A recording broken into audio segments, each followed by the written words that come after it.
Hey guys, Buffy Game Bad today, bringing out a video here for our weapon conversion series, and today we're going to be covering the new Black Ops Cold War weapon here for Season 4 Reloaded, that being the OTs9, as it is in real life the OTs-02 Cypress, or Kiparis. You may also hear it pronounced that way as well. However, Cypress, I believe, is the correct pronunciation from Russian. So this is a submachine gun that was actually designed in the 70s and wasn't really adopted until 1995 by special police units such as the Sober units. So let's go ahead and back out, take a look at this weapon here. If I go to my weapon selection screen, we can look at all the SMGs. So this is the new SMG. Yesterday we covered the blueprint for the undercover agent because I didn't have the weapon unlocked.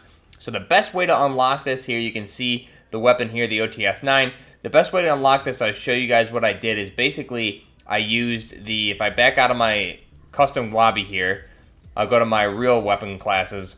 And what I did here was I used the LC10. This is my class I use. I use the LC10. You can see the attachments to the optic, just barrel options. The attachments really didn't matter. I just built something that I could use viably. Really what you wanted to do here, and shout out to Man Named Nobody, one of our community members here, good friend, recommended to use the decoy grenade, because the way you need to do this is get 3 kills using your tactical device. So 3 kills with an SMG while the enemy is affected by your tactical grenade. So that being the decoy here, use the decoy grenade, which simulates footsteps and confuses the enemy. What we're also going to use is we're going to be running danger close so we can carry extra tactical and lethal. That way we have 2 decoy grenades here. So we're basically going to throw these around the map and then use our SMG. So basically, I played this in the face-off 6v6 mode. There's a few maps that rotate here. Actually, very easy to do. Throw these in a specific spot, find the right lanes to patrol, throw these, and then just kind of patrol those lanes. And definitely, I'd camped out quite a bit. But it took me about an hour and a half, 2 hours to unlock this thing, playing face-off with that tactic. Probably the easiest way to do it here. There's other criteria to unlock it in Warzone, which we covered yesterday in the video. You need to get 2 SMG kills in rapid succession in 15 games as well. So the way to do it in Cold War, again, 3 kills with enemies affected by your tactical. Here, that being the decoy grenade. 3 kills like that in 1 game over 15 games. So you do that 15 times, 3 kills with the SMG, enemy affected by your tactical, do that 15 games, and then you'll unlock it. And it tracked pretty easily. I didn't have any issues with the tracking. Like I said, it took about an hour and a half to 2 hours to unlock. So if we jump into the weapon here, the OTs9, what we'll do is strip this down to base. We're going to pop between here, and we're going to go between Cold War and Warzone because there's some differences with the weapon. So first off, we'll build this thing. The optic, we're going to go ahead and mount the Cobra red dot with that Cobra shade on there. Again, this is a Russian optic. And you can see there, if we actually strip this, there's some differences here. So pay attention to the weapon here in Black Ops Cold War versus when we bring it over to Warzone and build basically the same version. In real life, this did take optics. It would mount on the top there. It would basically clip on. There was no rail mount system, but I believe the attachment that you have there, now you see when we put the optic on, there's that little mocked up rail where this clips on. So that would be accurate to how it would be in real life, I believe. And you can see the Cobra just kind of clips on there. Basically an early rail mount system almost. Put the Cobra on. For the muzzle, we're actually going to go with the GRU suppressor. Now, there's some differences here. We really want the sound suppressor. However, I'll show you the differences when we go over to Warzone. There's some major differences here. This is a PBS-1. The GRU is basically a PBS-4 suppressor. We're going to want the sound suppressor, but it doesn't look correct here in Cold War. So because of that, we're going to go with the GRU suppressor. I'll show you the differences when we jump over to Warzone to build the same thing. Here we're going to go with the GRU suppressor for the muzzle flash concealment and the vertical recoil control. Cons are the effective damage range of 25%. So we'll go ahead and put on the GRU suppressor. Now the barrel we're actually going to leave at the base here. In real life, this weapon has a 6.1 inch barrel. You can see the options here. We have a 6.6 extended and a 5.8 cavalry lancer would be kind of the 2 closest. Now at base, the barrel option for this is 6.6 inches. It's the exact same length as the extended, at least when I compare them in Warzone to see the barrel length differences. So it appears that at base you have a 6.6 inch barrel here.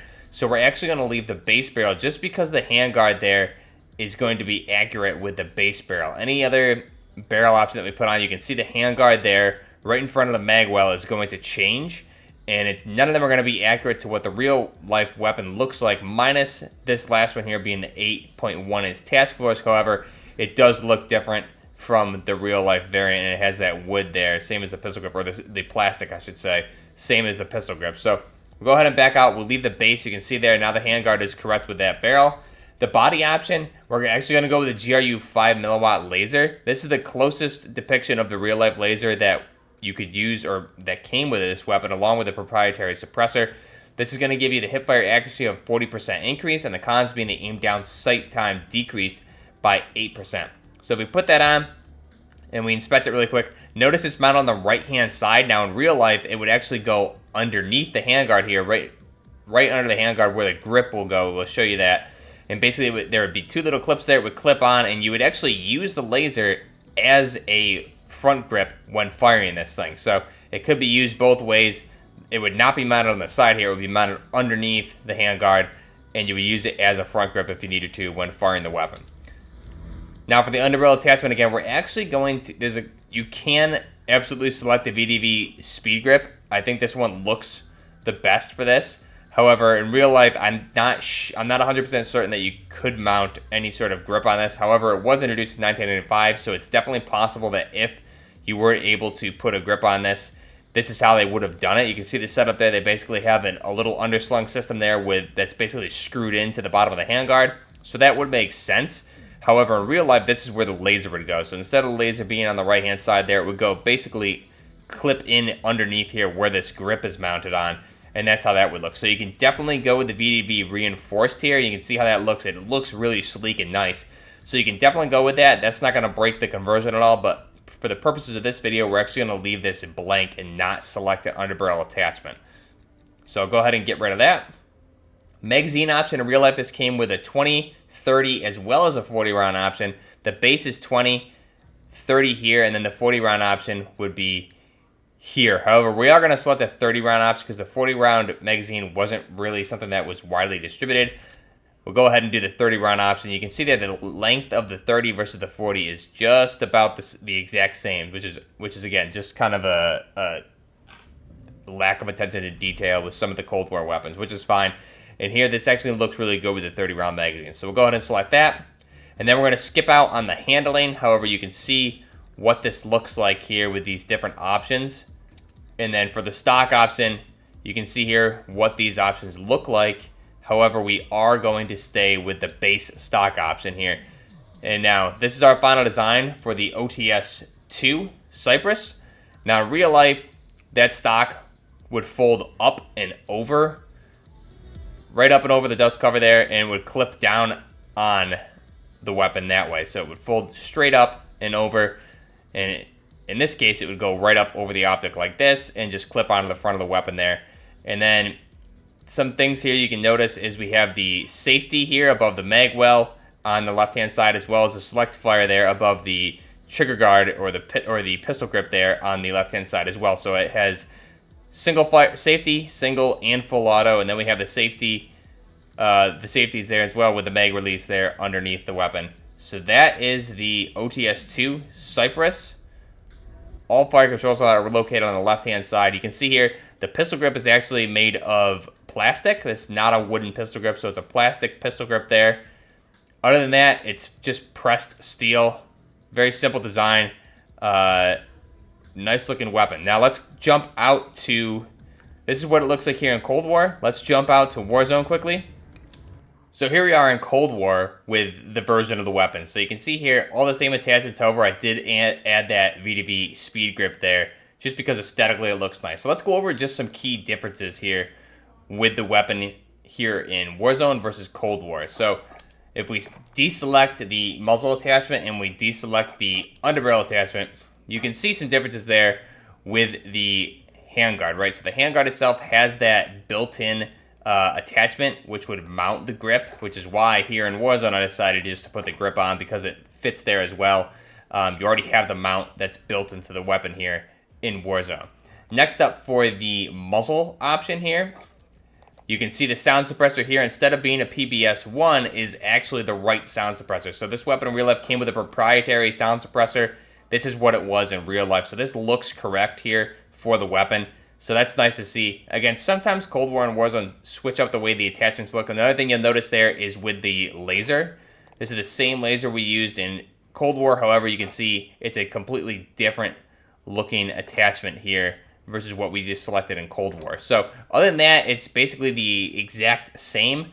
You can see all the grip tapes, things like that, translate over perfectly. So other than that, it's the same. Those are the only differences I found with this weapon, as well as if we remove the optic, it already has the mount there on top. So that's got to just be an animation or some sort of building the weapons for the different engines. Maybe it was just easier for them to have these attachment mounts on here to begin with versus adding them after you add the attachment that they do in Cold War. So we'll put that on.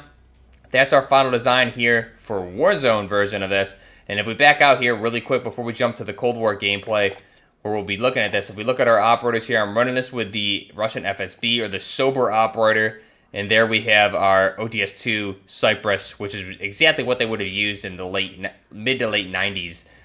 So again, that very fitting Russian weapon with the sober unit there looks really good. So let's go ahead and back out now, and we'll go back to Cold War. So here we are back in Cold War with our final design. Again, this is what we're going to be using in the gameplay, and like we showed in Warzone, you can definitely use the VDV speed grip there. Also looks really fitting for this weapon. And again, the only difference is here, the suppressor really is what the difference is here. Obviously, there's a difference to the laser like we talked about, and in real life, that'd be mounted underneath. So that's the final design for the OTs-02 Cypress, or the Kiparis. Let's go ahead now, really quickly, I'll show you what the camos look like now that we don't have the blueprint here. You can see it's just going to cover the receiver itself. So nothing for the suppressor or the grips or the stock option or anything like that. So it's just going to cover the receiver. Nothing special with that. I think it looks better in just plain black. So that's our OTs-02 Cypress. Now, jumping into the gameplay here, we're just going to be running this on Moscow again because it's a Russian weapon. It makes sense to use it on a Russian map. And again, the weapon itself, you can see with the inspection, looks really nice here on PS5 especially. It looks really nice. The recoil is actually surprisingly a little bit easier to control versus what I had on the blueprint yesterday. Just using the blueprint that we bought in store for this. This was easier to control than the blueprint. So the way we have this set up is actually pretty good. You can see it climbs pretty heavy vertically, but it is easy to control. First off, I'll fire it, just not controlling it and then controlling it. So it's pretty easy to control, and surprisingly, you'll see a lot of hip-fire gameplay here as well. The hip-fire is pretty good within, I would say, like 10 meters. You can get away with hip-firing. You just got to be careful, though, because we're using the 30-round magazine, and the max magazine capacity is 40. And it does have a very high rate of fire here in game, probably similar to what it is in real life, being around 850 rounds per minute. So you got to be cautious as to not blow all your ammo, which you'll see me do here a little bit. But the weapon itself, very good. You'll have much better control with a grip on this. You can see at some of the ranges outside of maybe 15 meters, it is a little difficult to stay on target. However, that's really where you want a grip on there if you're going to be engaging any longer. But this is a very fast-firing submachine gun, firing a 9x18 Makarov round, built for very close quarters, which is why it was eventually adopted by the special police units such as Sober. So you really want to use it within those distances. If you're going to use it outside of those, you're definitely going to want a grip and probably some different barrel length options on there as well. So jumping into some real information here about the weapon. So it is obviously a Type submachine gun. I remember this from Black Ops Cold War, the original Black Ops 1. This weapon was featured in that game, and you could actually dual wield them. So another returning weapon here from Cold War. It is a nice weapon here. However, they did take liberties with this weapon because I guess it does fit because it was really designed in the 1970s. However, it wasn't adopted and put into service into the mid-1990s, around 1995. So place of origin, the design concept was within the Soviet Union, and that took place in 1972. Now, the designer, again, it took place, I believe the design was Tula Arms. The design time was 1972, and then, like I said, it just sat for a number of years because it was never adopted. The original idea was that this would be adopted by the Spetsnaz forces because they had a need for something like this. However, then you had the AKS-74U, which is a carbine variant of the AK-74, come in just a few years later, which was more feasible for Spetsnaz units. So this sat until 1995 when it was eventually brought back or resurrected by the Russian Internal Affairs Ministry as a possible special purpose weapon for police units such as sober units. So that's exactly what it was used for. Adopted in 1995 by the Russian Special Police units.